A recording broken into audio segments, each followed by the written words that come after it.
So give me a countdown. 5, 4, 3, 2, 1. All right, it's Jeff J here to make your day. Welcome to the Jeff and Josh show. We're going to talk about Elon Musk buying Twitter for $43 billion.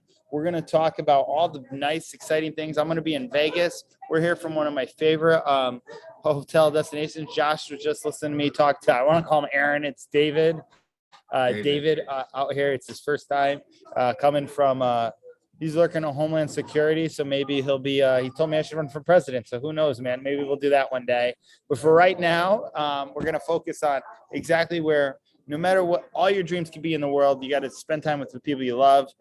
This is my brother Joshua's Growth. If you're new to this channel and watching, we do a show every time we get time to talk about something big in life. And last time was, what will we tell kids about World War III in Ukraine? That's done. Will Smith slaps somebody. We don't even get past that, which I'm glad. I don't even want to really talk about that. But Elon Musk, my boy, my man, my hero complex, is buying Twitter. And so we're going to talk about that. Hello, buddy boy Josh. How you doing today? I'm doing good, but before I start off, I want to do a little bit of this because your boy's got Corona. That's right. Dude, I got a Rona right here, man. He's got that Corona, and I got the Corona. I got the virus. The Rona. I don't normally don't drink too much. It's a Friday night. Hopefully, 1-9. Texting a girl. That's why I stopped like drinking so much. I don't know what it is about like alcohol, but when you drink, well, go ahead. Yeah. No, like I don't know. It opens up more, and then you think, yeah, I'll open up, Tinder or Hinge, Yeah. It looses, banned on Hinge. Thank you, Sean Paul. What's up? Yeah.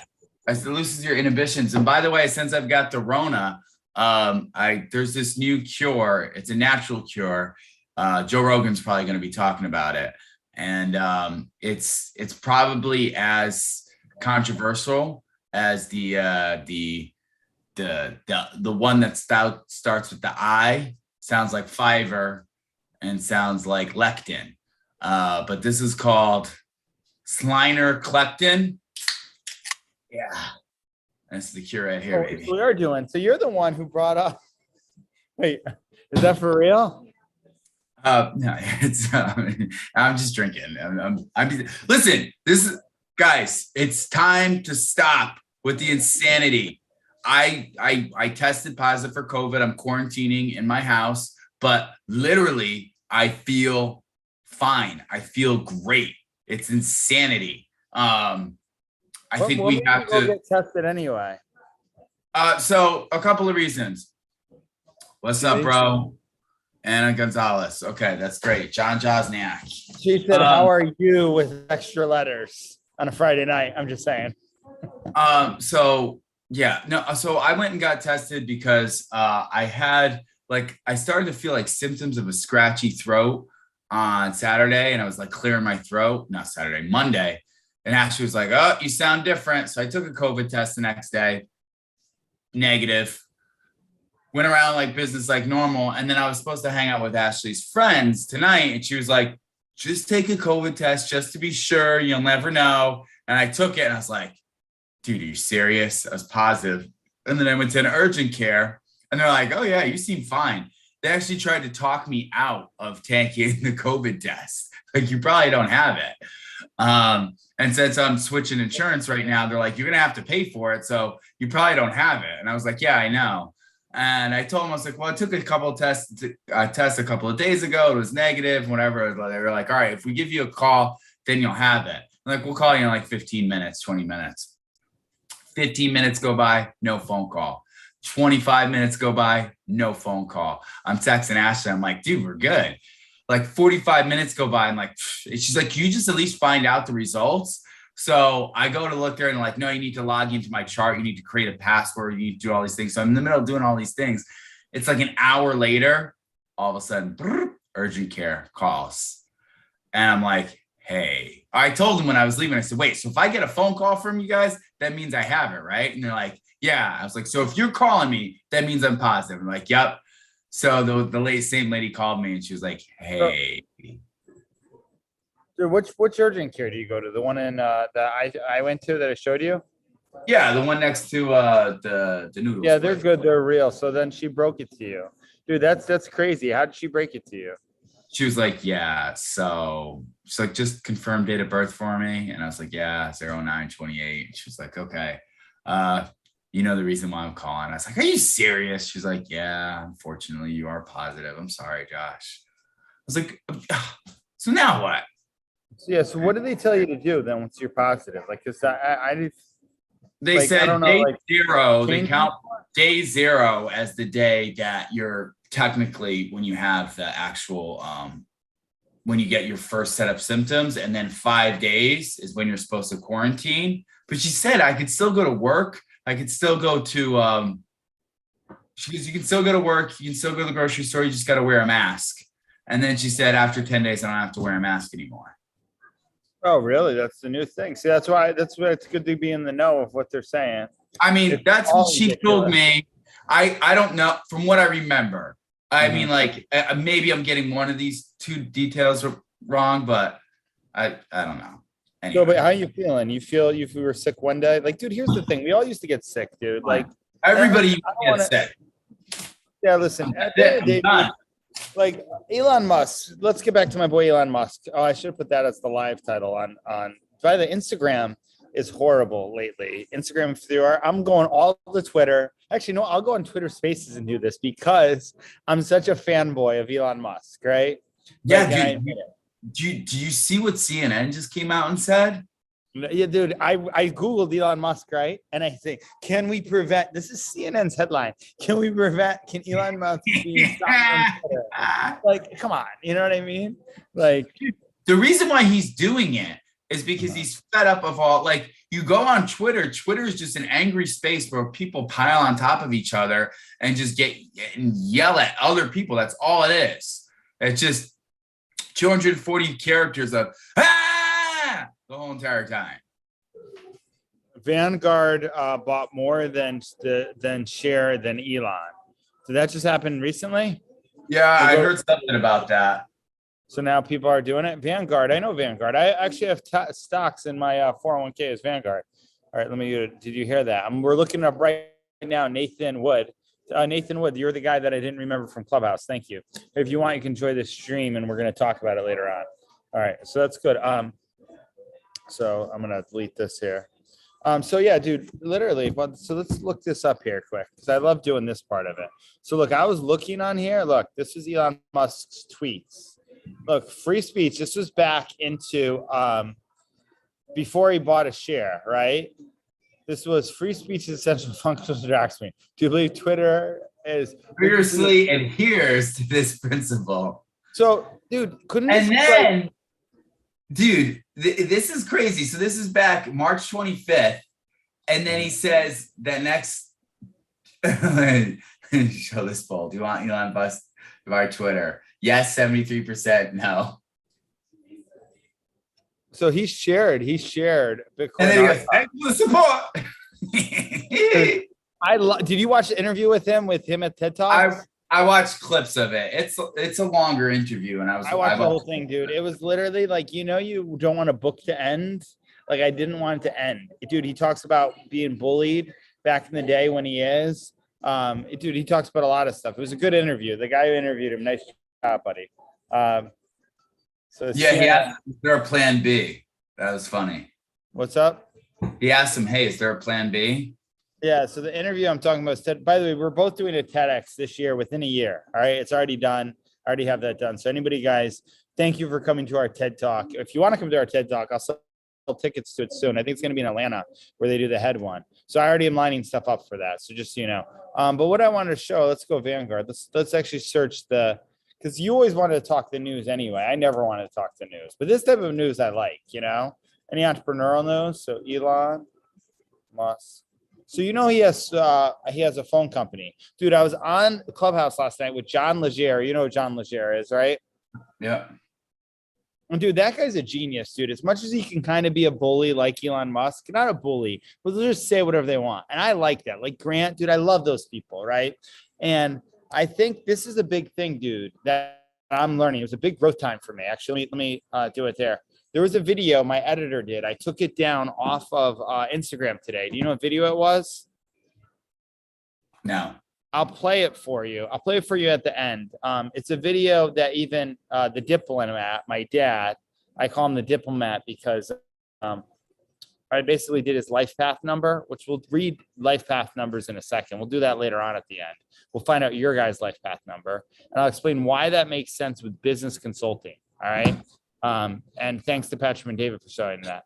But sorry, back to this. Hang on. Let me stay on track for a moment. So let's see what this says. Go down, and it's this poison pill.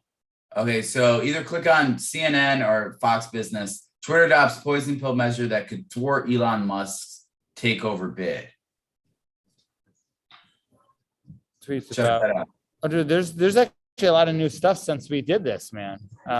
So let's see. Twitter's board of directors has adopted a limited term shareholder rights called a poison pill that could make it harder for Elon Musk to acquire the company. The poison pill provision announced in a press release Friday preserves the right for Twitter shareholders other than Musk to acquire more shares of the company at a relatively inexpensive price, effectively diluting Musk's stake. The provision will be triggered if Musk or any other investor acquires more than 50% of the company's shares. Musk currently owns around 9% of Twitter's shares. The move marks an effort by Twitter's board to wrest back some control in the deal after Musk's stunning acquisition offer. The poison pill, a corporate anti-takeover defense mechanism, won't necessarily stop Musk's bid in its tracks, but it could make buying the company more expensive or force Musk to negotiating table with the board. The rights plan will reduce the likelihood. Never mind. Dude, know what I love about Elon Musk? He goes, "I'm going to make it 43 billion cash." So yeah, he said that. It's like a flex, dude. It's such a flex, dude. When you say 43 billion cash, like that is not. That's a crazy flex. Is that not? Yeah, that's an awesome. And then flex. Jack Dorsey goes, "We'll think it over." Like. It's funny because to me, it just sounds like words. But when you really think of that, $42 billion, if someone said, "Hey, Jeff, I want to buy your software, Postflow, that you invested money in for $43 billion," all of a sudden I'm going to think, what do you see in it that I don't see? Right? You know what I mean? Right? So what are you looking at here? So I'm looking at, I saw it. I don't know. So Twitter board adopts poison pill after his bid for 43 billion. Opinion: Elon Musk knows exactly what he's doing. Dude, do you think Elon Musk knows what he's doing? Yeah, he knows what he's doing. He's not an idiot. What's so funny, dude? He's earned that now. But there was a day when people called him crazy and laughed at him. So not to really liken myself to Elon Musk, but I'm going to do it for a second. People laugh all the time at any entrepreneur, man, who says crazy things, you know? You know what's funny, Josh? I used to believe people. I used to think I was retarded and I wasn't that smart, you know? And now, like, I want to not get so egocentric. And I used to mask it with fake, whatchamacallit? What was it? Fake arrogance, you know? By the way, I got to fill out this form. This is my closing paperwork for my 4 unit right here. The big moment here. I saw that. Sorry, I was looking. To fill out. I got to do it after. I don't know where David went. What are you looking at, dude? This is bad TV right here now. I know. I'm sorry. There was something that CNN said. How dare Elon Musk try and buy Twitter? I think I read the same thing. Yeah. And try and control the media. That's our job, to try and control everything that comes out on the media. So Twitter founder, what does he say? That's what I want to see here. Some question. Let's see if they actually put the screenshot of the Twitter thing. Whether Elon is well, not. Jack Dorsey finally tweets about Elon Musk takeover bid. In the turmoil following this, only one voice we haven't heard from is been the company's co-founder, Jack Dorsey. Until now, taking to Twitter today, Dorsey answered a couple questions posted by a Twitter user. Was Musk investing contingent on Dorsey's leaving. Did Dorsey leave because of Musk? Dorsey's answer, no. Since the first question would be a best answered by Musk, it's likely that Dorsey confirming the lateral, that this departure had nothing to do with Tesla founder contacting public critique of the company. However, it's interesting that Dorsey felt the need to clarify that. I wasn't pushed out. I left. I didn't even know Jack Dorsey left. You knew that? Yeah. Oh yeah, he left, and the other guy that came took over is like an extreme left wing person. Right. And listen, I'm not saying there's I said you're look, Alex Ramosi liked my little dessert post at Anthony Jack's, which was good. Nathan said your live draft stuff. Come watch it later. I'll send link. Dude, even if we get one people like us, man. You know, we're not horrible guys. So we got to do more of this. Actually, now with the big, do you want to talk? You think Elon Musk buys Twitter? You think he gets it? Reading a Blizzard? You're reading a Dairy Queen Blizzard? Yep. You think that Manny? Yo, David, ice cream? No, dude. By the way, I was out in Beverly Hills. You're like, dude, I love it. Nathan. I love you, man. On the replay, if you're watching this. So literally, dude, I just think like at the end of the day, they were talking about a lot on Clubhouse, the Millionaire Marathon Room. So Elon Musk owns Starlink, right? It enables video calls, online gaming, streaming, other data. It's what he turned on for Ukraine. Remember, he said, no problem, I'm going to turn it on. Like Elon Musk is like making the biggest impact, right, on the world of anybody right now. And literally, whether do you believe or not that he wants to do it for the greater of civilization, or do you think he has an alternative motive? If he has an ulterior motive, I don't know exactly what it would be. Yeah, either way, man, I think he's definitely what's the word? I mean, he's definitely a visionary, you know? John Legere was saying this yesterday. He said he's a horrible CEO, but a great visionary and entrepreneur. And I kind of agree with that. Why is he a horrible CEO? So like a CEO manages stuff. What? No, it's okay. Here, come say hi to the viewers here. So guys, we're gonna introduce just so you can see you talk to them. This is David, right? Here, put him up here. Yeah, I'm a little too That's my brother here. So David, Hey, what's up? so tell people what you want to do, your dream in life right now. So basically, I go to Job Corps in Devon, Massachusetts. It's called Shriver Job Corps. I'm taking up Homeland Security because I hope to be, at the White House, protecting the White House and the outcome. But to start off, I'm going to, start off at the border, checking cars, searching cars, and doing all that stuff in TSA. And then eventually I'm going to work my way up to be a special agent for the White House. So Josh, everything that's walking into my life, I there's no reason for me to be here is to one day maybe be president. This guy might be watching my back. What's it say on the back right there? My dreams keep me awake. Right. So my dream is to build the biggest coffee shop. Starbucks? Yeah. Bigger than Starbucks, coffee shop music studio, right? You do music, right? Yeah. Called Kokomo J's. It was mine and my brother's dream. I lost him to drugs, fentanyl. You don't do drugs, right? No. Yeah. I actually lost my cousin, my older cousin. I lost him to heroin. Yeah. So, dude, same stuff. So we all lost stuff to people. And I don't mean to gloss over it, but this is my younger brother here, Josh.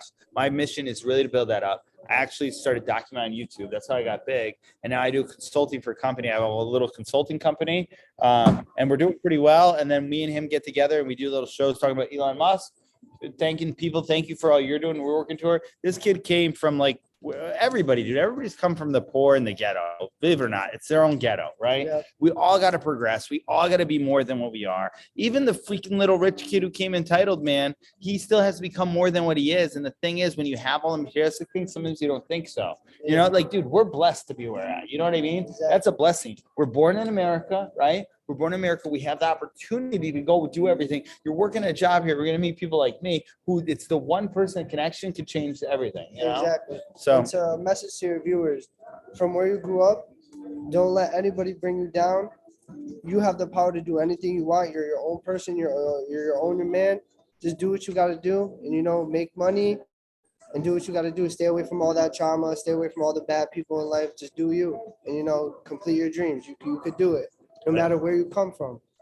Dude, that's true. Why were you? Josh is wearing gloves, or he was. Why are you wearing gloves? Oh, I was just cooking some food. Oh, he's cooking food. Oh, you Yeah. cooking food? Wait, you got good food here? Yeah. Do you have any desserts or anything? Or no? I'm pretty food? sure we have. I don't know. We'll order something later, maybe. I will get back to the show here. Yeah. All right. So, Josh, you don't have ice cream, do you? You said ice cream? Yeah. We might have ice cream actually. Well, if you do, let me know because he's eating ice cream and I feel left out right now.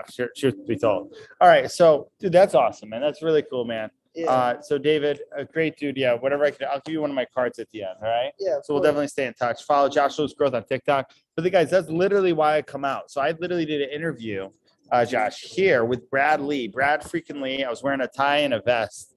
But dude, Brad made a joke about me. You remember the joke we used to make 3 inches of solid dynamite? Yeah. He made that joke while I'm sitting in the front row. And freaking JB Bolivia's the conference in Long Island. You know, I went to that one. I was going to win my BMW. Yeah. I didn't win it. Can't manifest everything, man. I should have bought more tickets. I was trying to buy more entries. What's this life path number thing?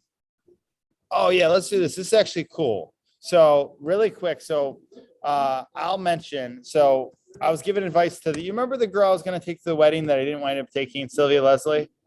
Yeah. So I love that girl. She's extremely smart. She's a good friend. Okay. We'll say she's a friend. So we went into this. This is the one I did it in. And she said to me, so I'm not going to get into all her business. That's her business to share. I've learned. Okay. But she basically said, hey, I want you to look up your life path number. All right. She said, okay. So we'll look up yours first. So when are you? September? Sure. 28th. Yep. And then I did it for dad. And that's why I call him the diplomat. We're going to do it for dad. I started doing it for all my family members. Now, I think it's more something you do for relationship, but Patrick and David at the vault. By the way, I put down, I bought a vault ticket tonight. Do you want to come to the vault in Miami in September? Possibly. Possibly, yes. It's a month before something big happens in my life. So. Oh yeah, that's right. Oh yeah. We're not talking about that either, right? Not yet. 1986. You're driving me nuts. 1986. Saying I'm born in 1999. So you basically put this in. So there's an app on the phone. So look at this, dude. This thing has been spot on. When I hire people, I did it for dad. I read it. I'll read dad's in a second. Tell me it's not dad. Seeker of knowledge. So tell me if this is not you, if the title is not you alone. As a life path 7, which is my favorite number, lucky you, you're always looking for the answers. Whether the question is big or small, it doesn't matter. It's the glory of finding an answer that drives you. That this can lead to some interesting journeys during your life, since you tend to seek spiritual inner self-understanding. You tend to do this journey on your own and can live inside your own head for lengths of time. You can see situations from many different angles. This is great for careers that require you to analyze a situation solo or weed through a large amounts of data. However, because of your desire to process things, to stay in your own head, it can take a long time for someone else to get to know you. This can be relationships difficult to flourish and maintain. You are highly sensitive but shy away from emotions that may be foreign. You get the last word, which is so true about you, dude. You tend to be in positions that allow you to give the last word on subjects that often consider you authority on a subject. Careers you should consider, if you haven't, include lawyer, judge, clergy, scientist. And grandma used to always call you the professor. These careers and careers similar to them will work for you because it allows them to process things in your head and allows you to be a position of authority. You value your independence. You tend to be a loner and find solace in solitude. From the outside, that can lead people to believe you as an introvert or self-absorbed, when in fact, you may be enjoying the details that many people are overlooking, which I think is totally you, dude. It turns out that many actors fall in life paths. Some of them are Julia Roberts, Leonardo DiCaprio, Bruce Lee, Johnny Depp, see extended list. Okay. Great. It's kind of cool though, right? Yeah. So the reason why this came up, okay, I've never heard of this before. Okay. It's not horoscope, it's numerology. Okay. So listen, you're more of a mismatcher, yes or no? No, go ahead. I just listen, you're a matcher. So whatever you see that you find, so right, yeah. Explain mismatchers and matchers. People don't know. So matchers are people who they see something, they immediately agree with it no matter what. They find sameness in everything. Mismatchers find the difference in everything, right? Not one is right, not one is wrong. I think it's healthy to do a little bit of both, to match and go, wow, that makes sense. And oh yeah, that doesn't always make sense. It's always good to do a little bit of both. Dude, these are all, they're just different names for the same thing. What do you mean? Personality tests, numbers. It's all people to factor stuff into it. It's, yeah, and all what it is it makes whatever a human being can identify with to make them feel secure. Like if it's numbers, then they're going to do that. If it's language, then it's going to do that. If it's psychology, then it's going to do that. If it's horoscopes, they're going to do that. This breaks down into the whole meaning of why do we, even as human beings, do any of this stuff anyway? Right. So yeah, why do we look up this stuff or? Yeah. So I just, it's really just to save time, I think. You know what I mean? And it's to find significance. What you said, everybody wants to find significance in something. My whole point is, dude, so we're staffing people. There was a girl named Amelia Antonetti. She did a thing called the Genius Key. They go by your birth time and they basically match people. And I want to show you the thing that Mo taught me on Clubhouse about sales guys. So there's 4 types of sales guys: the driver, the analytical. It's extremely valuable. I've been studying it and watching videos about it. Okay. I love knowledge too. Okay. I know you're a seeker of knowledge, but you remember I used to not love knowledge, right? My biggest regret is that I didn't become a seeker of knowledge until now. But listen, the reason why I like it, let's be thing. This is Jeff, right? So this is an app where you can plug people in. Jeff and Jasenia, can I read me and Jasenia's? She's a 9, I'm a 6. 69, they go together, dude. It's insane. So can I read it together? Yeah, sure. Well, we'll read it after. Let me show you Dad's quick because I'm going to show. By the way, anybody who wants their birthday done, if you DM me. Can I just say something real quick? Yeah, so I agree with most of what that's on there. I'm saying that there's some things that are blatantly I don't agree with, and the fact that you just said something to me, like, oh yeah, you're exactly like that. Okay, I'm like, dude, yeah, I've been on this earth with you for 35 years, and there's still points. Oh, thank you. Yeah, go ahead. Sorry. No, it's all right. Go ahead, continue. I've been on this earth for 35 years, and there's times where I still think I'm like, you have no idea who I am. And I think that's just because the first 20 to 30 years of our lives, all you did was talk and you never even listened to me. And whenever I did talk, you wouldn't even listen to me. You know what I mean? Like, have you ever thought about that you are a different person to every person that you meet? The lens that somebody sees you through is through their own lens. Do you know what I mean? Mm-hmm. So what I'm saying by that is you just read off that whole entire thing, and the seeker of knowledge, it's awesome. I love that. Yeah, it's great. You're introvert. You tend to be, people could think of you as self-absorbed. Times gets a hard time for people to know you. I mean, maybe that is true. Maybe that's how you view me. No, I really don't, dude. I actually don't. Sorry, that's my bad if I kind of just went too gung-ho about that. I apologize. No, well, I get it, but I'm just saying, here's one thing that I never, ever, ever liked about absolutes. And I'll say this and I'll say it until I'm blue in the face. You can put people in categories, and categories are used to save time. And I always say that, but people never always follow 100% in all of absolutes. Trust me, I know. I hire people, interview people, they never do. You can categorize them to save time, but they'll always throw you a curveball. And this is the reasoning why. Trauma fucks everything up. Every single personality order that's supposed to come out, trauma will fuck something up in people's lives. People go through trauma and it affects them differently. It's going to affect you different. It's going to affect me different. It's going to affect Dad different. And that's actually true wisdom, because before Jay passed away and I went through that trauma, I was a very different man. That chose me to change. Right. So I would have maybe then, It's so funny, dude, because I would have been more the driver type guy, and now I'm more the analytical. So you are, listen, dude, you're 100% correct on that. So, but anyway, sorry, I just wanted to say that because you just read it all and just like painted me as that, and yeah, I appreciate it. It's cool. Don't get me wrong. I'm not saying it. It's just like I guess this is me feeding my ego, which I got to be aware of. But like I just wanted to say something about it. I just dude, you're right, and you're not absolutely like that. Actually, dude, in mine on this app here, it says this, and I read it to Leanne for a 6. Jeff has great energy and good organizational skills. I guess they're good. They're not great though. You know what I mean? Like they could be better. Coming over is independent and convincing. As a leader, Jeff pushes his opinions onto others. It would be a good idea if he listened to what others have to say from time to time because they may be right. Right? I agree with Jeff that one.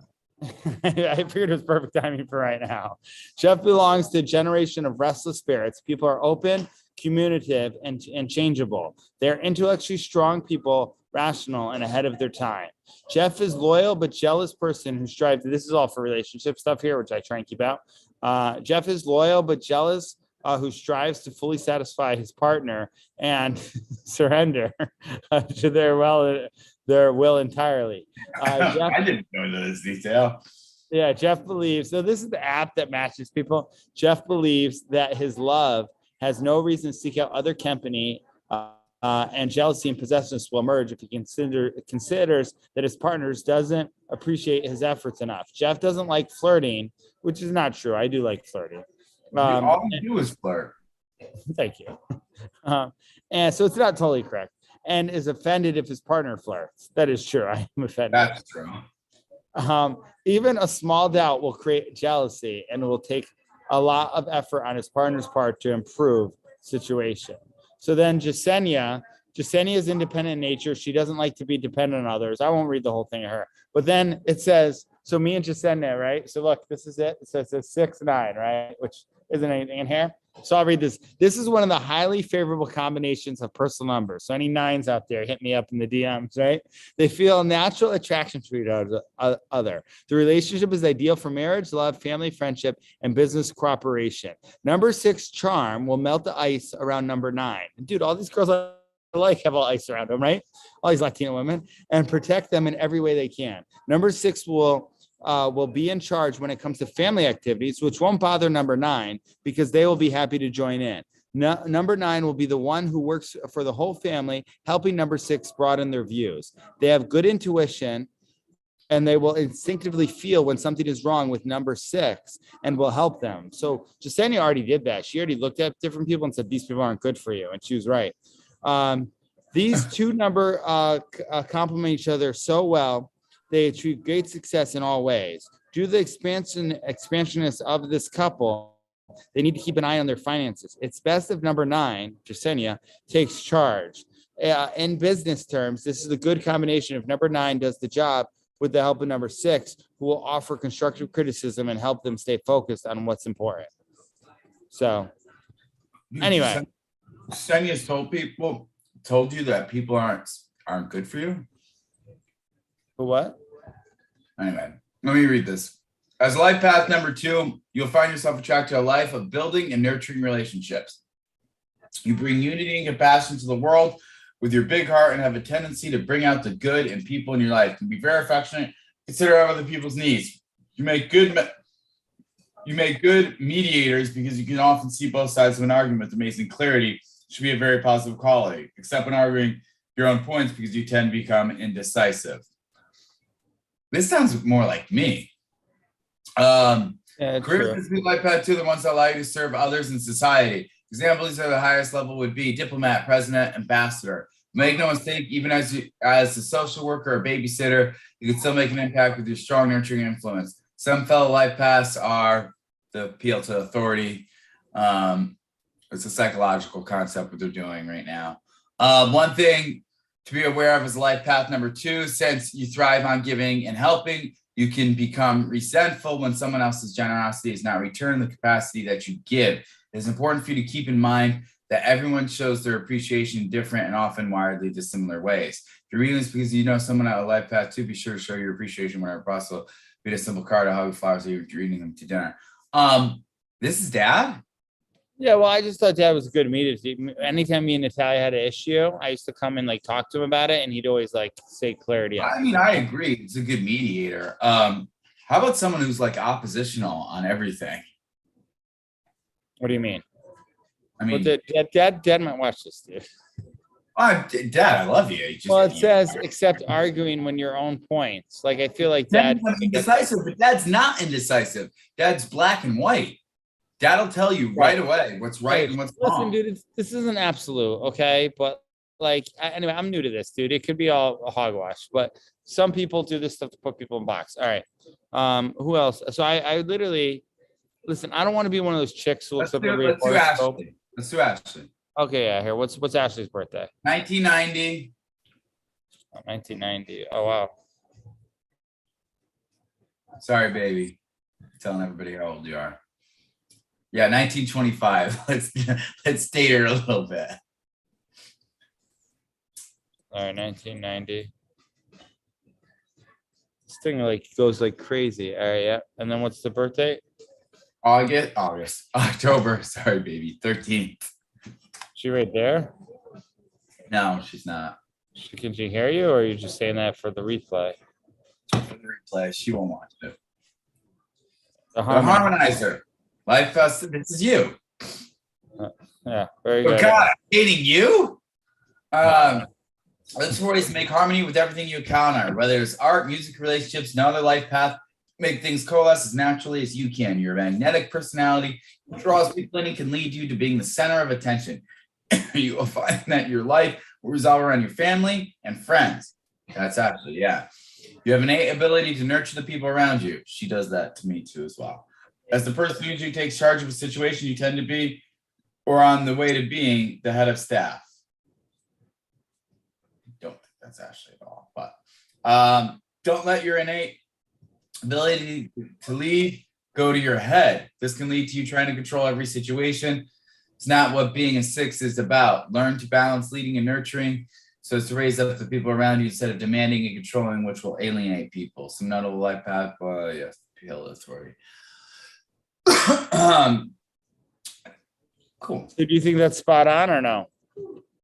A couple of things seem right about Ashley. But I think that could be it for anything, dude. We can find a few things. Like Sean. Let's look at Sean. Let's look up Sean because Sean's such a mismatcher. Dude, we should play this part for Sean later. That's not me, you know.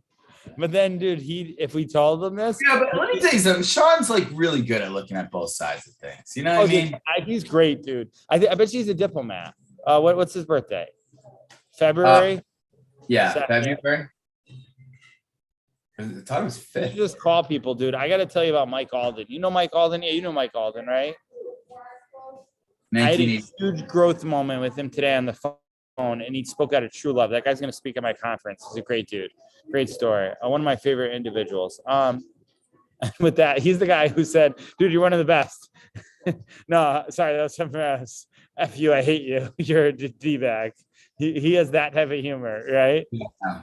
I believe he's born in 1986. 1986. No, it's February 5th. Oh. It's so crazy when. Yeah, it was February 5th. The worker. It's one of work and discipline to feel stable. Not like taking shortcuts. I don't feel the best way to do through anything is through dedication and perseverance. You can see through get-rich-quick schemes and consider them to be a waste of time. You see that as working towards a solid goal. You like challenge and may consider everything a challenge. He likes competition. Sometimes to a fault. This can lead to discussions and even arguments about what is the best way to do something. Yeah, that sounds similar to Sean. Love you, Sean. You're very headstrong and will insist on not taking a shortcut. You may feel that spending hours and days to find the best way to do something will pay off greatly in the long run. I can see Sean finding shortcuts though. You need to feel stability to feel comfortable. The world often finds 4s in a position of manager and business leader because of their desire to lead people to a defined goal. Sean is a manager and leader, though I don't think he ever had a desire to do that. A career that deals with finite terms, patterns, and structure, finance, accounting, engineering are best suited to the life path 4 because the careers require an attention to detail. Bill Gates, Donald Trump, Oprah Winfrey, Frank Sinatra. Oh, that's crazy. The daily rituals of 4 often well defined. They sometimes lead to feelings being stuck. I'll learn to be more flexible if you're 4, so it tells you what to do. No, it's Sean. Yeah, Sean, be more flexible. Even if it's just on the weekends, you tend to be rigid in your thinking and can serve you well. Sean's pretty flexible. He goes to breweries and stuff. That's cool. So listen, dude, it's not an end all be all, but the fact that me and Jasenia, the girl who she had a big pivot. You're leaning into it 100%. Oh yeah, totally, man. I want to build, and like, dude, here's the thing. Now that I'm in business consulting, that's what I do. There's so many companies that do Briggs-Meyer tests, right? The Genius Code. Like, there's so many things that I have to pick one. So my whole point is I don't know which one to pick. That's why I want to build up your hierarchy in human development and be like, this is the one we do. You know what I mean? Listen, they're all good. They're all good. None of them are like bad. But the only reason why I created the hierarchy of human development is because they're all like, oh, you could do this, you could do that, you could do this. I'm like, is the guy gonna grow or not? Like, that's all I care about. Because if they grow, then my business is gonna grow. That's all I care about. And like, I know that sounds bad, but like, growth is the cure. So if growth is the cure and you can help people grow, you can help your business grow. So that's like why I simplified it completely. You don't have to jump through all different hoops or whatever it is. Is the team member going to grow or are they not going to grow? And excuse me, sorry. That's I don't know. That's just where I'm at. Dude, I love TikTok Live, by the way. There's way more people on TikTok Live. Hello, everyone. How you doing? But I don't have a stand. I got to get a stand for my phone. I got to get the popple. So no, I wanted to show you this too. So wait, what were you saying? What were you saying again? I don't know. I was just talking about hierarchy of human development. The reason why. Oh, that's what I want to do. I want to give a pro. So do you still have the growthsheet.com? I should still be there. Yeah. So if anybody's watching this, dude, you don't know how many people I show this to. And they're like, what is that? Can I take a picture of that? I should just send them here. So by the way, dude, you make easy, clear funnels that are right in it. So this is it right here. Insecure, arrogant, confident, care. We'll show my TikTok losers. People want to go live here from TikTok. You see this? I just accepted someone. I love TikTok people. What's up? I'm in the middle of see you later, Aaron. Sorry, I can't talk right now. I'm on a show. All right. It's David. What's up? What did you say? You called him Aaron. It's David. Oh. I told you look like I'd be like your grandma has that, man. I'll be good, man. David. So listen, back to this anyway. So listen, dude, this is exciting. So we're gonna be doing 2 things. You helped me with the Cancun Mastermind, but this one here, I made this on Go High Level. Actually, I'll show you a little bit. So this site at theclubhouse.live, we made. So this video we're going to replace. This is the dummy video. We're going to push a contest. People, by the way, if you want to see me in Vegas, it's going to be an event called Live at the Clubhouse. I am Clubhouse. These are all the people. Gary Brecka. He just spoke at 10X Stage. The guy's awesome, dude. He does health stuff and sleep pattern stuff. Really good stuff. This is a social girl. These are 2 mindset people, and we got a legal person, right? And then, so we're going to legal, mindset, health, brand. Your name is everything. It's funny. Someone said this. They go, Jeff, you got the best write-up. I freaking wrote the copy, man. What do you expect? I put this in twice, but this is Maureen. She's a lawyer. So these are the people here. Look, she actually switched it. Former semi-pro athlete, teacher, and now founder of Changing Life Consulting. Jeff has a track record of proving the naysayers and doubters wrong like a true entrepreneur. Now, high-ticket marketing brand consultant, speaker, author, YouTuber, and host of the Make More Money podcast. She put this as his game. At the event, Jeff will show you how to increase leads and empower your brand message. Talking to the right person at the right time will open the doors across the world. You will not want to miss this session to break out that only taught in high-level masterminds. So this is... Dude, I'm proud of you. Good job, man. Yeah, dude, can I tell you something, Josh? I know I should act like more like ego stuff, like, oh, man, of course. And listen, there's people out there. There's a kid that does kind of what I do in the space. But this is all, dude, I'm helping. I'm doing it like it's my event because I'm going to host the event. It's so hard to sell tickets to the event. You can't come to Vegas, right? When? Dude, I can get a free ticket too, man. You're supposed to give 1 ticket away, April 29th through May 1st. And then I'm flying out to Cancun after that. No, I can't. Not just yet.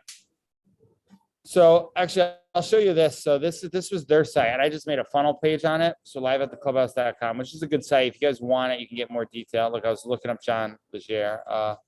This is actually kind of embarrassing now to see what I was Googling. So this is their, so this is more like a website, and it has everybody on. This is a good site. This is a site. We just made it more landing page to drive traffic to it for them, right? So, but actually, let me show you this. So I wanted to tell you, this was my biggest growth. Do you know what a masochist is? I don't know if I'm saying it right. If you're saying, you said that word right, masochist, meaning someone who gets pleasure in self-harm. Right. Okay. Because Mike Alden asked me if that's what I was today. And I go, what's that? And I kind of knew what it was, but I didn't know. It's like SMM stuff because you need therapy, right? That's what he said, right? And Mike Alden, dude, I love the dude. He was just looking out for me. So you know this video right here? Yeah. So you know the part he's talking about? I don't know. Where Grant like is saying right here. It's right in here. I'll put. I am not there for. He tells me to sit down. Okay. Whatever. Sit down. It's true, bro. You should be ashamed of yourself. I don't even call that money. Okay. Like you guys need to get sick of your situation. So he says I should keep this part on here, which we will do. He's right. He said you should just be like. You can be. It's Jeff. What's up, Jeff? Man, I've been hanging out with Jeff on Clubhouse for the last 3 months. Yeah, we've been holding it down there. I've been listening and learning. Hey. And he said, just cut it right there. You look like the man. He goes, you don't need this part. He goes, you look like you were disrespected from it. And I didn't really see it that way. I thought it made me look worse. But that's like, dude, this is me. And this was a big learning thing for me. Okay. I put out the clip. I cut it up. I had June cut it up and basically say, Jeff's got to get a seat to do. I put it. It did crazy amount of views because it's the emotional thing, right? Emotion value, sort of call it. The one thing, and you know this about me that I've done, and this stops today. If you see me doing it, you can slap me on my face or DM me. I was doing it for the wrong reasons. Okay. I was doing it to be the unreluctant hero journey. Okay. It's the cool way I like to call it. Basically the victim. Okay, that's really what it was. It was acting like the victim, like, oh my God, my hero is being mean to me. Come see me, right? Grant Cardone. That's what it was. It's wrong. It stops today. Mike Alden talked it to me. I then went home to the diplomat. Okay, I went over to Dad's house and I asked Dad, and Dad said the same thing. And I asked, and dude, it's funny because my whole life I've done that, and it's just a bad habit. Okay, I've taken pleasure out of always playing the victim role so people would like me. And it was even in basketball, dude. I would wait till I was losing. Like we could win games, and I would wait until I was losing and make stuff tougher on myself to win. Right? Why do you think that is? I think because I gained a sort of significance from it. And that's what I'm chasing is significance, right? So I wish I had the why are you chasing significance though? At the end of the day, dude, it's because you don't feel enough love. At the end of the day, if you go to what the thing is, I'm seeking love, man. That's really what it comes down to. I feel like people don't love me. You're gonna make me cry, dude. I don't even need a therapist. People don't love me enough where I'm at right now. So I have to be more, or I have to see more. And because of that, I then try and get them. This is why I want to still call it the growth show, dude. Like you do this all the time. I want to see, I want people to see me. I want them to root for me and love me for where I'm at right now. So I almost like act the victim role. So they'll just kind of, and that's what I've done. I've done that for a while. I know. I know you've done it with me too as well. You would, it's kind of a smart marketing campaign. Yeah, but dude, here's the thing. You lose, people can see through it. They lose respect for you. Right. Everybody can see through something, dude. And the funny thing was I could lie to myself, and Mike Alden, dude, sorry, I'm swearing here. I freaking love the guy because I explained to him the reason of it's good that I'm announcing at 60K and SLS. And he goes, you can make up any excuse you want, Jeff.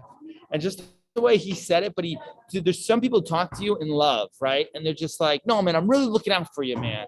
You don't need to do that, And I said, I look like a punk. He's like, no, you don't even look like a punk. That's not it. And then my dad, or our dad, showed me this one part by by a president. I'm going to show this other clip here. And this showed to something. And this is why, dude, I have dad believing I could be president, which dad who also wants me to liquidate my 401k on YouTube. He showed me this part. I've never seen this clip, but I'm going to use it in the Millionaire Marathon. Well, that's us right there. All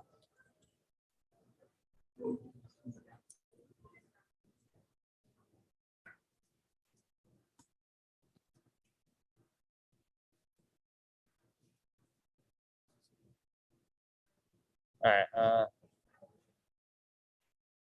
I want to find the clip that it was here, not the full, the NBC one.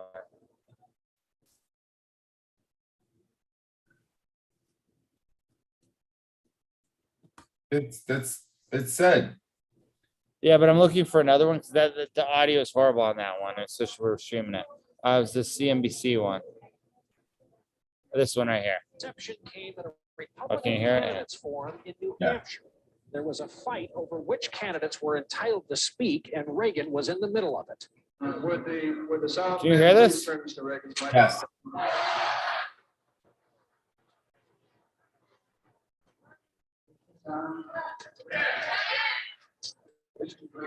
Turn that microphone off, please. That line became a political home run for Reagan. But where had he gotten it? Perhaps from this 1948 film, State of the Union, starring Spencer Tracy. Don't you shut me off. I'm paying for this broadcast. Wherever it came from, it helped Reagan break from the pack that year. He went on to win the Republican nomination and took aim at Jimmy Carter. I will not stand by and watch this great country destroy itself under mediocre leadership that drifts from one crisis to the next, eroding our national will and purpose. Dude, history repeats itself. Feels like we're in the same situation, man. Like that speech would be right good right now, you know? I know. So he's what was your point of him saying? So dad showed that to me, and it made sense. He was saying basically like, so people are gonna push you, Jeff, you know where you're at. And he's like, and you're good at it. You're likable enough, but you can actually stand up for yourself. He's like, you've done it. I've seen you do it. He's like, sometimes you gotta stand up for yourself, just like Reagan did, right? Especially in the journey, and say, hey, I paid for the seat. I'm here. I'm gonna ask my question. Kind of was his whole point of it, right? Don't. And dad gets ghetto in his own way, and he gets a little too much, right? But he's not wrong. You know what I mean? Where you have that, right? You can back people Yeah, up. I mean, listen, Grant's being Grant. Grant does the same thing that you almost kind of do in that same way. So, I mean, like, why? What would you listen, here's the thing. Grant has energy, but you overpower everybody's energy. You always do. Grant's not an idiot, and he knows that. That's why he told you to sit down, because he knows you're going to keep talking, because you always do. And that's why I said, sit down, man, because he knew that you had a microphone and you were going to get louder than Grant, and you're probably going to go off on one of your tangents, right? And there was no way that they could do like, you know, so it gets nerve-wracking whenever you go get a microphone in your hand, because you don't know what you're going to say, right? So Grant realized that, and that's why he was like, yeah, just cut this guy off. So I think that's just Grant being Grant. You know what I mean? Grant's not alone, dude. I've gotten that happened at many different events. Here's the thing, dude. I want to be more polished. I want to become more of a leader. I don't want to be punchy. I love Grant. I don't want to be Grant. I don't want to be Albert Preciado, right? I don't even want to be out of my lap. I want to be the best version of myself that can really lead and really like, and I really do this. And yeah, maybe it's ecocentric and special and all that, but I really do. I really like John C. Maxwell. I'm in a leadership vibe, right? Like the structure. You're like 5 years after me. What's up? I said, you're always like 5 years after me on this stuff. Oh, 100%, dude. But the one thing I did before was I did marketing first, right? Yes. Yeah. No, I'm sorry. I didn't mean that in a way. It's always so funny to me. You know, you're like, I finally figured it out. I'm like, Well, that's why I tried to hire you, dude. I was like, you can come out and build leadership and management. Actually, I was telling somebody about you, and they're like, does he really know his stuff, basically? And I said, yeah, go to the webinar. I made him send him to your webinar. I said, go watch, you know, because I know what you know, because I'm basically regurgitating what you taught me. I'm listening to these videos by John C. Maxwell. Then I'm like, oh, Josh told me all this stuff, right? So it's all, and here's the thing. Do you agree with this? And I said it to Mike Alden today. I said, everything's regurgitated. He goes, yeah, everything's regurgitated. He's like, but it's how it is too. Because it kind of is, dude. Whether it's from textbook, you learn 3 ways: from people, from experience, or from books, right? There's only 3 ways you learn. And either way, if I learn from a book and I teach it, I'm regurgitating from the book. If I do an experience and I teach it, I'm learning from experience, okay? If I learn from a person, I reteach it, right? Which I guess you get more respect by experience. Why do we laugh? What? Why do we laugh? I don't know. For enjoyment. You always have these deep questions, man. What's the reasoning? Why do bodies, when we see something, we react to it in a way we laugh to it? Why? I don't know why.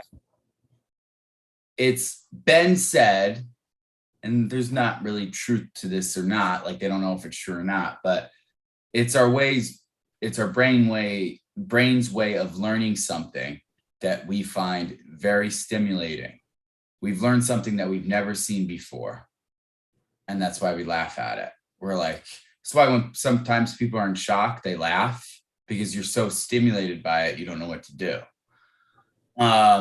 So I always found that interesting, right? Because that's why like comedies are the funniest when you see them the first time. Right, exactly, right? So by you saying, listen, here's one thing, by you saying like everything's regurgitated, I think that's just a shortcut way of saying, if I plagiarize something, I mean, it's already been said anyway, so I might as well say it. You know what I mean? No, I don't mean that. Like, here's the thing. I've been hearing that. So like, I've been hearing like, here's the thing, Josh, because I'm definitely making space in like different places, whether or not Instagram and everything, but I am like, you know, there's a lot of people. I get a lot of, you know, the JT Foxes as it is, right? The people who really want to tear me down, saying like, where does he know this stuff, right? But like, I've literally like studied so much, and I will, dude. Like, I really don't listen to too much music. I listen to some Tom McDonald, little NF. That's about it, man. You know what I mean? And from that, I really studied. Like, Josh, I feel like your knowledge, I knew when you were reading books and everything. I just bought a book today called $1 Million Consulting Firm. Dad bought it. I sent it to him and he bought it like that. And Alex Hormozy calls them Hercules days. When I don't know something, I just watch a whole bunch of videos on it, or I'll go and get a book on it, right? And right. I think it's I think anybody here, and not just me, I don't think I'm special than anybody. I really don't, okay? I just think and I'm not to sound like Gary Vee, but I definitely think like me, like, and now that I'm starting to win, I'm gonna have a beer now. Okay, it's not the end of the world, right? I might go on a date with a girl now, but there was a long time, dude, when I really I did definitely, you know me, dude. You know how girl crazy I used to be, right? And like, and now I'm really like, I just don't want to get distracted by girls. Like, you know, like you're pretty. Could you be the one? I don't know. Can you help me grow my business? Like, that's kind of. I get it. You know? Yeah. I mean, I don't know. I think a lot of things in life, what we tend to do in life, I think there's always an evolution to the things that we do. And one thing that human beings are very good at, and we have a track record of success at, going live. I heard. I've trained him, by the way. No, dude, that's good though. And that's one thing I've done with people that I've watched you do, and it's a good command thing. You stop and wait for someone to talk. You'd be like, that's what good teachers do, you know? Right. Yeah. I'm not going to waste my breath. I was going to say something really impactful. Sorry, my bad. Well, we have Rocky Bravo in here in the live. So I was going to say that. What were we just talking about? We were talking about making stuff matter and impact and weight. Can you train me well? Dude, I feel like I'm gonna lose at marriage when the girl goes, "What did I just say?" And I repeat that much. She's like, "You weren't listening." Yeah, we can record it. It's on here. No. So I feel like, shit. I was gonna say something. No, it was good, dude. You were ripping pretty good, man. No, it was impactful. It meant something. What were we just talking about? We were talking about before that. What were you going on about? Being a masochist, Yeah, buying a just being. book, I was learning talking about things. basically Oh, being a victim. yes. Yeah. So one thing that human beings have been consistently good at since the beginning of time is this. And remember this, Jeff, whenever you feel like you're about to fail, human beings are good at adaptation. We adapt. It's the reason why we're still here. It's the reason why wars have happened and we're just still here, right? So with that, even though everything could be regurgitated, there's always has to be a new adaptation and version of it, because what worked 100 years ago needs to get adapted and evolved. Evolve or die, grow or die. You have to adapt. You have to grow. Can't mitigate. You have to adapt. Have to. As a human being, you just have to. So I think even though, like, there's certain things that are been true since day one, like Joe Rogan was talking about him reading the meditations of Marcus Aurelius, and he's like, man, what did he say?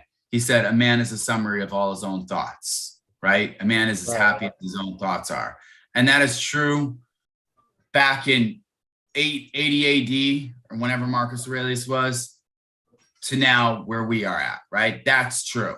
That's wisdom. I search for things, by the way, and you and I should be more of in a search for wisdom, by the way, because wisdom are things that can be applied thousands of years ago and still apply today. That's why when you read the book of Proverbs and it says something, a steak with an enemy is worse than having soup with someone you love, right?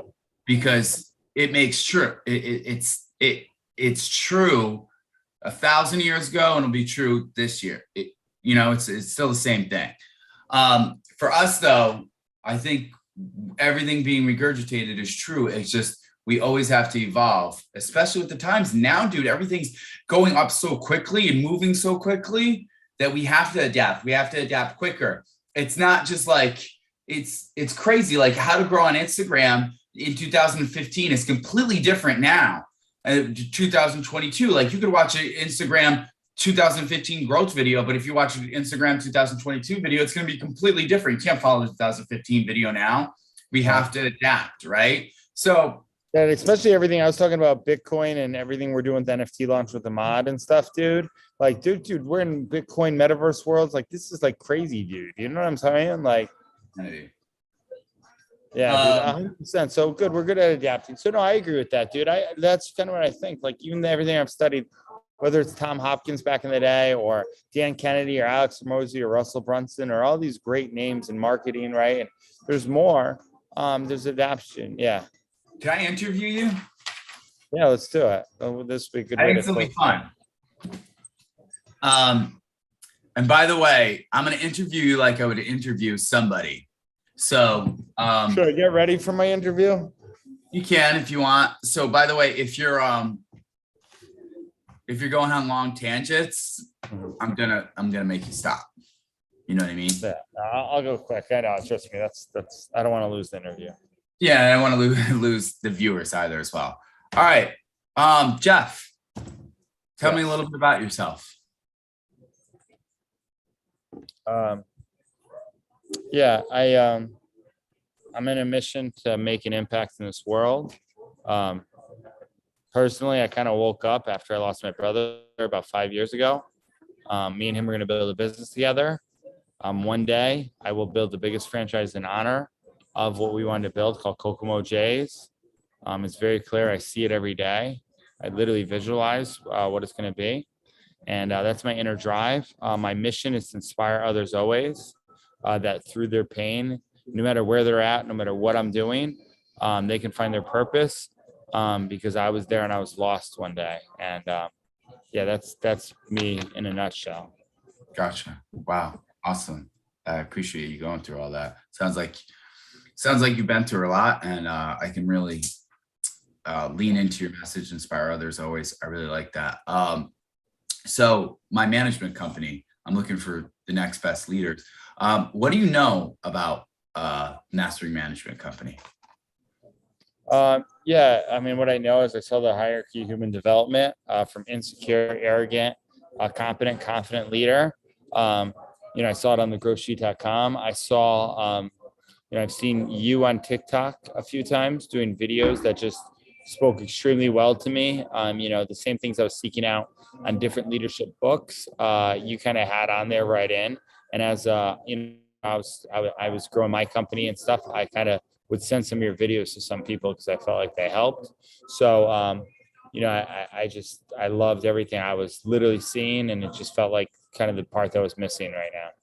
Awesome. Wow. I appreciate you saying that.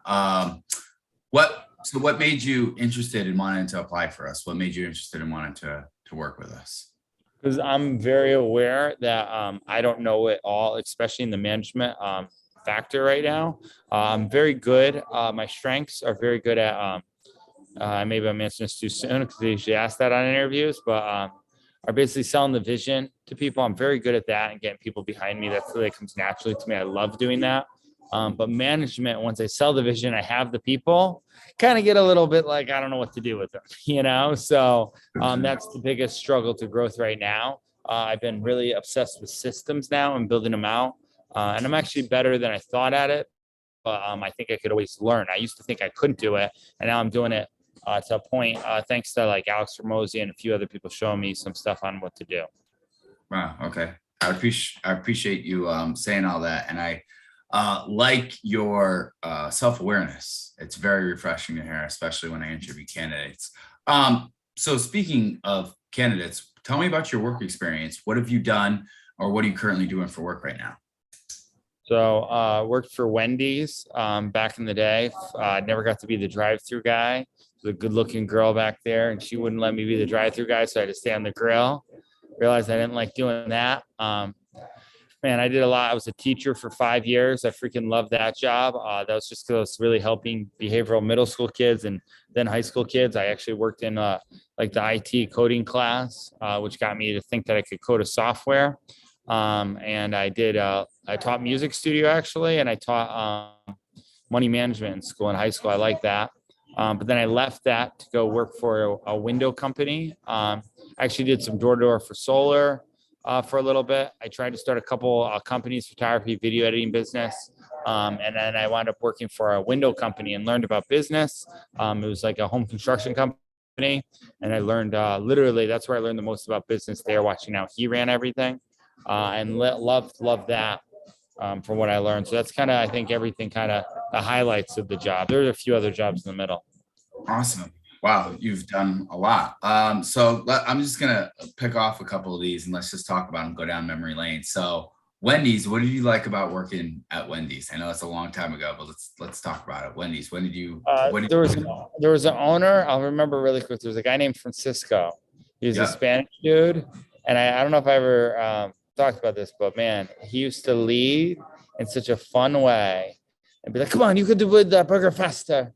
And Papa Fritos, he used to teach me Spanish words, and I just loved working with the guy. And he always empowered me, and he always talked to me in a positive manner. I didn't think I was a good grill guy. I hated the grill; it was warm. But because he believed in me, it made me want to do it. And I always want to believe in people like he believed in me. That was literally, besides the other girl telling me that I don't get any girls and I had a crush on her. Besides that, that was definitely the Claire moment there. That's awesome. So leadership. What do you not like about it? What do you not like about working at Wendy's? I used to have to pick up the trash. I used to listen to Fall Out Boy on the thing of You're Gonna Go Far Kid, and that whole album, whatever it was, the whole album I had on my CD Walkman. Man, now I'm really dating myself. And it would skip out, and I used to have to peel up the gum, and all of that. The cool kids from high school used to throw the trash out, and I used to have to change the grease machine. But I didn't mind the grease machine because I did it with the guy Calvin. It was when I worked by myself, I didn't like that at all. Gotcha. All right. Wow. Okay, cool. So I'm not going to go into all the other things because I feel like you've addressed it for time. I'm not going to, but I'm going to ask you a couple behavior questions. This is like the fun part of the interview. So I'm going to go into like see how you behave when it comes to certain things. So tell me about a time when you were put underneath a lot of stress at work and you felt overwhelmed. How did you handle it? So it's like an Elon Musk question, like your biggest problem, how you overcame it. That's what he asks. Yeah, I mean, I kind of almost, so the old me wants to go like punchy entertainment and like question like still, but I don't know if it's the most to try and get this job. Personally. Well, I mean, I think you can answer it any way you want. There's like really no right, wrong, or wrong So, answer. all right. There was a lot of pressure. I would say this though. This is talking about a specific time you were stressed and how you handled it. That's what I'm looking for. Okay, yeah. So about 5 years ago, it was actually it was right after I lost my brother to drugs, fentanyl. My student Michael committed suicide, and at the job the same time. A former woman that I had a huge like she had a huge stronghold over me. I really adhered to her opinion. She kind of welcomed me back in her life to start talking to her. And then all of a sudden there was some other guy talking to her, and it was like they threw it in my face. And I literally felt like nobody cared about me. I felt like everything was my fault. I really felt really in a bad spot at that job at that time, like really bad. It was stressful more because of my mind, and I felt like I couldn't get out of this fog. Yeah, wow, it's crazy actually thinking about it. How I handled it was I started putting better stuff into my mind. So that was the pivotal moment of my growth. That was probably maybe my closest rock bottom moment, because I felt like there was a lot more than that, but those were like three of the big things that happened. And then I found a video on YouTube that I put in my head that, as crazy as it sounds, it was a video on depression by Grant Cardone. And that video basically spoke to me and said, you know, you have potential problems. If you do potential, you can do it. And that kind of woke me up to like growth and trying to be a better version of myself and really like, you know, work towards life. And that was really, I literally went from rock bottom and not wanting to do that to coming back to work that day, because I was literally showing up late. I almost got fired. I really didn't care. I don't know if I even told anybody this. They wrote me up many different times. Like, dude, it's actually crazy. Like, thinking about it, they wrote me up. Said they were going to fire me, but they couldn't fire me because of the girl I was involved with, which I didn't know. So then I felt unfireable, which was kind of cool, but bad, because like they thought I was going to sue them. That's what like someone else told me. But I still remember them writing me up again, be like, Jeff, you got to pull it together, you know? And Gotcha. yeah, and then I pulled it together after that, and I came to work more with a purpose. And yeah, that's kind of what, wow, that's crazy. I actually thought about that. And then, you know, once I had the purpose at work, everything changed. You know, I came in, I was more focused on what I was doing. And then I kind of focused into my own business and everything, you know? Cool. Describe a time when you were coached by a manager or a supervisor. What was the topic, and did you agree with the feedback? Yeah, so there's been a few people. I think Joe Tenati, the home improvement guy, was probably one of the best one who did it. And he talks about, obviously, for entrepreneur and someone like me, focus is huge, right? So he sat down with me, but how he did it, he just asked questions, and and I've learned from some great mentors. He asked me, hey, what are you doing? What can we help with? Where can we go? He never talked about the past. He talked about the future. I just want to know how I can help you. That's literally how he did it. It was literally some of the best coaching I ever did. And he felt like he was part of me. And then he would say, well, let me help you a story. Maybe my story can help you. And he'd ask me a struggle. I'd say, well, what do you say when you say this? And he'd say, well, this is what I say. And then he'd tell a story where he was a champion. He, you know, closed the sale or something like that. And we would have a good time and laugh. And then I'd ask him, hey, can I practice that with you? And he said, okay, every time. And Joe, multimillionaire, really successful guy, really just took to me like he knew I was the lifeline of his company, and he treated me like gold. And yeah, so I owe a lot to him. And I took it back, and he did it in a really good way. There was one time when I had a tough time. I made a mistake on a contract, and I didn't write it horizontal. I still remember it. There were a few times. This one I didn't think was my fault, okay, personally. There was one I didn't do a half screens, but this one I didn't think it was. And they docked me my whole commission check. And it was a pain in the neck type sale where you had to it took a lot of time. And it left a bad taste in my mouth, because here at the time I thought I thought I did it right. Right. So I was just like, man, and I probably didn't handle it in the best way. I waited to say something back. I kind of collect my things when there was somebody else around. And I probably shouldn't have done that. I should have done that in private. And I learned that when I like spoke it up and I saw he was bothered by it because he really wanted the best for me. And, it was just a mistake by both of us, on my end too. Like I was just as at fault. It was my fault at the end of the day. I could have wrote it out clear. And trust me, ever since then, I wrote every invoice clear and I did detail since then. So you learn, that's how you learn. You learn. This is a good segue. What are some things you think you need to get better at in your professional career? In professional career, yeah, I think a lot of times it's being mindful of what I say. 100%. I think a lot of times I like to be very punchy and say stuff to be funny. Even now, like when we do shows like that, that's why, I used to idolize after a lot of shock jock guys and stuff. And, in management and in leadership, you really shouldn't do stuff like that. There's just lines you just shouldn't cross if you hold to core values and integrity. And I'm learning that now. And not only am I learning that, I'm practicing it, but what's the point of practicing if I don't practice it all the time, right? So I really want to be submersed with practicing all the time. So I think working with someone like Mastering Management or somebody who has a leadership thing will only help me better. I really do want to get better. I'm not perfect, but that's no excuse to then go and make a mistake, I agree. Let's talk about something a little bit more positive. What do you know that you're good at in your professional career? What is something that you feel confident in about yourself? Yeah, this is good. I think I'm definitely confident in always being able to produce no matter what. Like I figured out how to market, sell pretty well and really just help people, which is really what sales is. And maybe not as good as I think I am.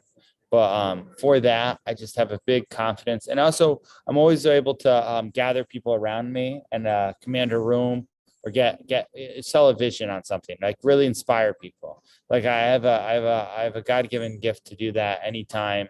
Really kind of what Francisco did to me, I can do to people, tenfold now, Yep. I love it. Kind of like coming full circle. Tell me about a time you were put in charge of others. What were your responsibilities and how did you get others to help you accomplish your job? Yeah, so I'll think of a great one. I was actually told I would be able to be the teacher, not just the teacher assistant, but the teacher was out. I was going to be the teacher of a behavioral middle school. I was scared to death. I never taught middle school kids before. And then the girl I liked really didn't believe in me that I could hold a classroom of kids who were really, they just had a lot of energy. What I wound up doing was it wasn't anything I did. I planned out the plan. It's funny because the systems guy, I planned out a very plan because I was nervous all heck. I'd be doing it for the year. I planned out every Monday we'd read about the topic and I'd identify vocabulary words they one word. Tuesday they'd write everything down, vocabulary, because they hated writing. That was penmanship. And for the Common Core, they needed to touch little values because I read what that was. So penmanship. And anybody who wrote down everything, if they got all the vocabulary words that we talked about from the reading, they would then be able to do a fun project on Wednesday, and then we'd test them on Thursday.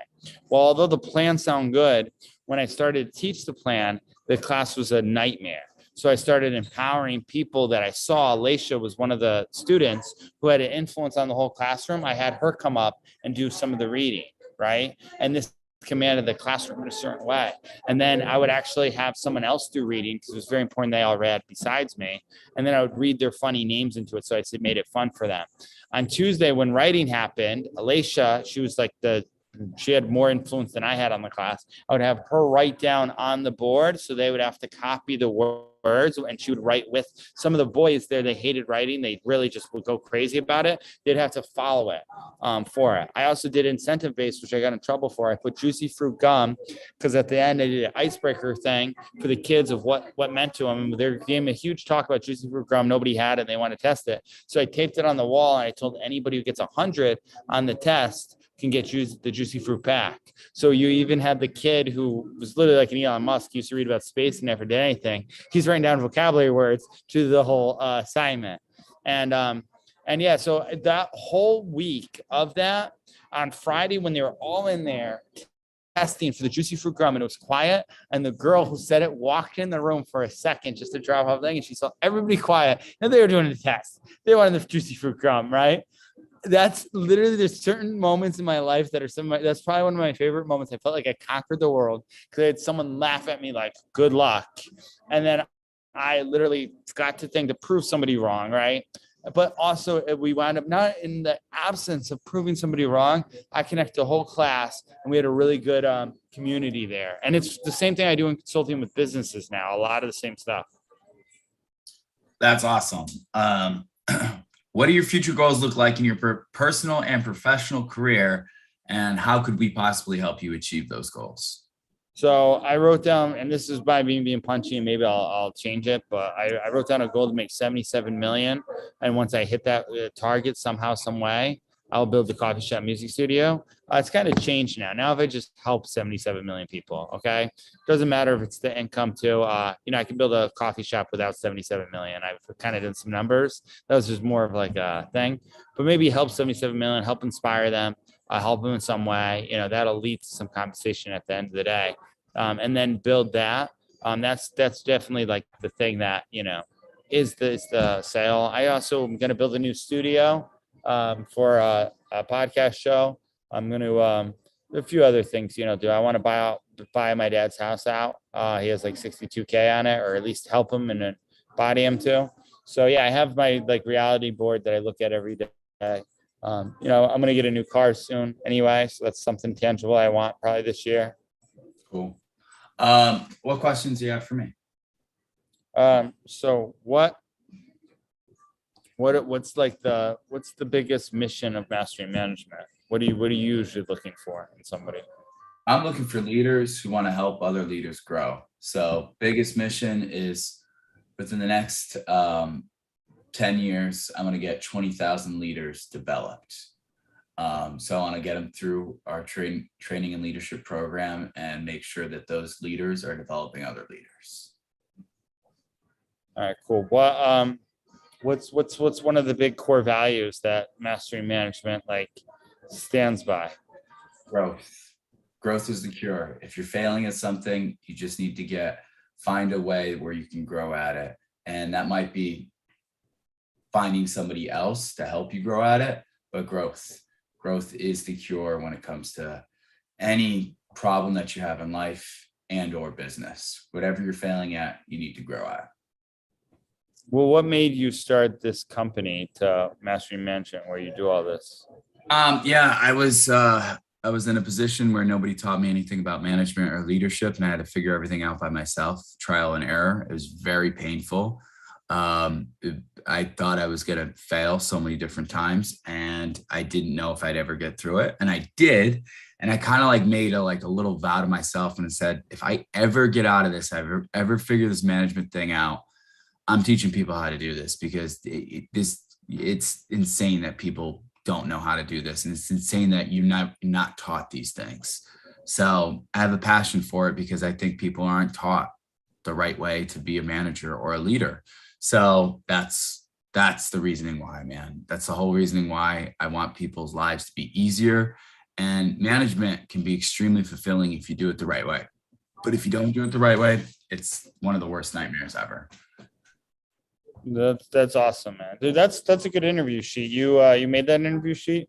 Yeah, so that's it. I go a little bit deeper in when I ask questions like, hey, tell me a little bit more about that. Tell me a little bit more about that. But for time, obviously, whatever it is. Well, I still want to give a little bit. Dude, that's great. Next interview, I should interview you because I got to work on interviews. I got to get better at that. So if you see, I didn't veer off. I asked all the questions on it. So it's literally somebody can go down a form and get a great interview from somebody.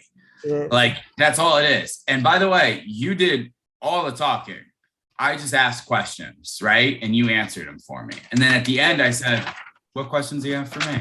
And just ball on your court, Yeah. And listen, there's all different types of people. Oh, I did tease this. So I want to show this, the 4 type of customers. I think I sent you this. Oh yeah. I do want to know about this. So this is actually really cool. I got this from a guy, Mo. I might be speaking at his company in Qatar. By the way, where the heck is Qatar? Do you know? We're going to look that up after. So changing lives might go to Qatar. Maybe we'll speak virtually types of customer.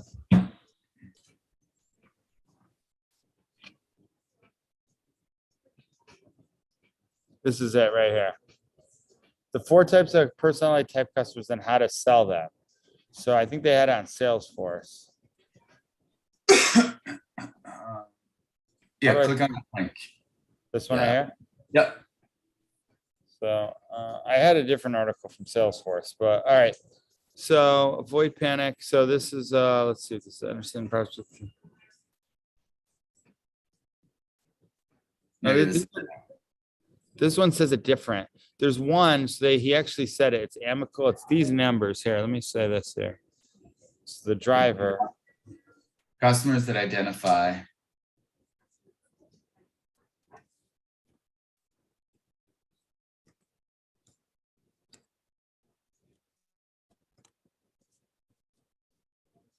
There we go. So the driver, customers that identify with the driver goal are going onto decision makers, right? Those like the hard-nosed closers. The expressive, customers like the expressive are outgoing social junkies. The analytical customer personality views, values information. The amicable, do you know the 4 customer types? I think this is it. So that's another one. I mean, I guess yeah, let's see this one side genius. How to handle 4 different types of customers. So analytical, dude, this actually, I didn't read this one. There's a whole bunch of stuff on it. I can't believe I've never heard this before though, you know? Look at their marketing. They have a chat box right here, Side Genius. So actually I'm gonna bookmark this.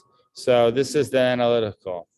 People who possess this personality look for facts and figures in sales persistence. And a post written by HubSports thing explains this person advanced research on the business contact prior to the initial action.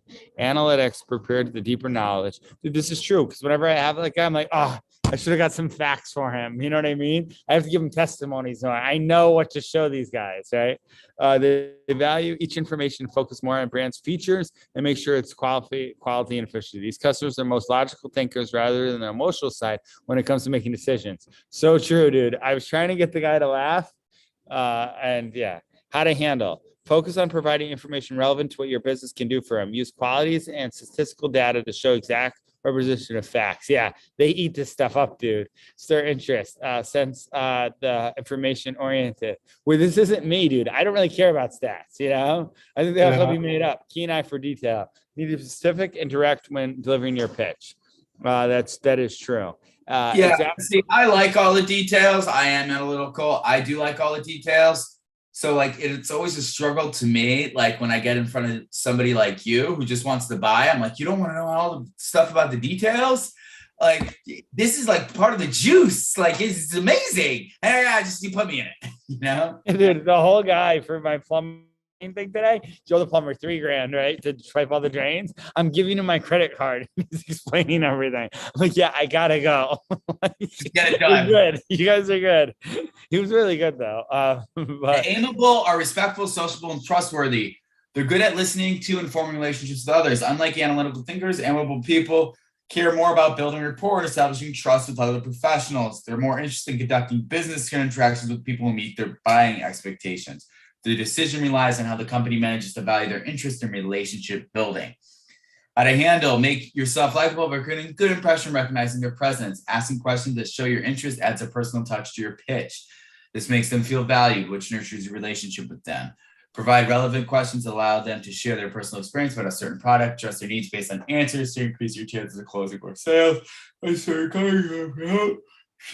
right, expressive. Go to expressive. People who express their personalities, most of their creative side, to voice out their opinions on a particular topic. When presented with facts, they prefer to show their own perspective rather than ask for additional information.